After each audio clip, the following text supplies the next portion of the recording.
So I'm here with Peter. Is it Peter or Peter? It's Petter. Petter. So with the Swedish pronunciation. Correct. And your second name is Hörnfeldt. Hörnfeldt. There we go. Petter Hörnfeldt. Yeah, because we have those funny two little dots above the O. You know? Exactly. There we go. And you run a channel and website called MenTour Pilot. So a question I've always wondered: why is it Mentor TOUR? Where did that come from? Well, it turns out that MenTour Pilot was actually taken. So I'd have to find some spin on it, and mentoring is part of what I do. Okay. But I'm also, in the beginning, I wanted to give people a tour of what we're doing. So it's a combination of mentor and tour. Okay. So that's the secret behind it. Fantastic. So first question, very simple question I ask a lot of people in your position who have been airline pilots who deal with aviation safety. How important is it to be good at English in aviation? Oh, it's extremely important. There's no question about it. Communication is probably the single most important skill that you have to have.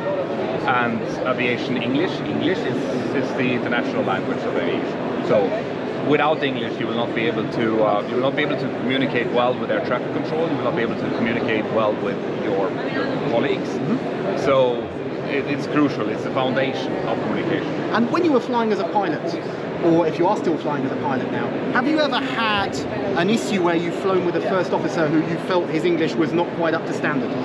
No, and that's the reason for that is that they wouldn't have gone as far. Mm-hmm. You know, we would stop them at an earlier training stage before they get actually into the cockpit. Okay. I have encountered it in the simulator part of the training, and in that case we actually sometimes stop the training. I would say that unfortunately your English is affecting the crew communication in the cockpit.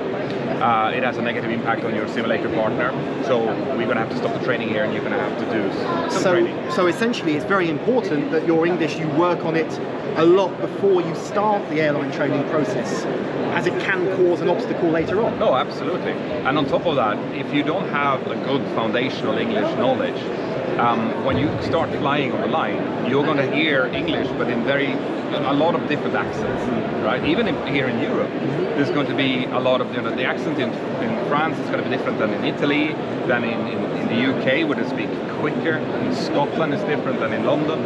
And if you don't have that foundation of like, I understand and I speak English well, you will not be able to deal with those different accents either, right? So all of a sudden you think that I know this because I've spoken English during my flight training in my school, which is in this area, and then all of a sudden you're flying out to a different part of Europe and suddenly you don't understand anything, and that's because you don't know, you don't have the foundation for it. And then we also notice a lot of cultural differences between the north of Europe, particularly in the south of Europe, whereby in France, for example, or in Spain, a lot of flying is done in the local language. Yes. A lot of theory training is done in the local language.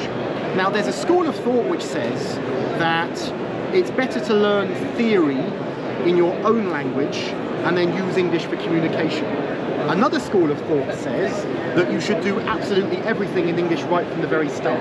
What, if you were advising a young student pilot, say, in France now, what would you advise them to do? So, like I said, English is the international aviation language. I would do it in English to start with. I would do the whole thing in English. Now myself, I did part of my training in Swedish, actually, back in the day. But we switched over to English, I think, mid-term, mid-class. And it has no downsides to it. Because A, if you do that and you're struggling with it, it means that your English level is not high enough to do the job yet. And if you're not struggling with it, it's a confirmation that you're actually at the right level. And you learn everything that you need to know, that you're going to read in countless manuals, in countless bulletins from Boeing, from Airbus. It's going to come in English. So you need the technical language, and that's the only way to learn that is by actually, getting taught it. Another question. In France and Spain and some other countries, we also have a bilingual radio environment. So, for example, Paris, you'll hear French and English. Spain, you'll hear Spanish and English. As a captain who perhaps doesn't speak those languages, how much does that affect your situational awareness? Or are there certain phases of flight where it's worse than in other phases of flight? So there's no question that it affects the situational awareness, because if you don't understand if there's a lot of VFR traffic, a lot of general aviation traffic around an airport that we're coming into, and they all speak in the local language and you don't understand it, there's no way for you to get a picture of where this traffic is. You know, where are they? Are they doing circuits? Did he just say that he was turning final and I'm on final? Or was he on base, or was it in the holding pattern? So of course, if everyone spoke the same language, it would be obvious. You'd immediately form a picture of what's going on around. But in a bilingual situation, you can't do that. So I, for example, I've been flying out of Spain for 10 years, so I speak Spanish, so I understand it anyway. But that's not really the point, because if an American comes in, potentially will not understand. So I'm not saying that I'm against bilingual.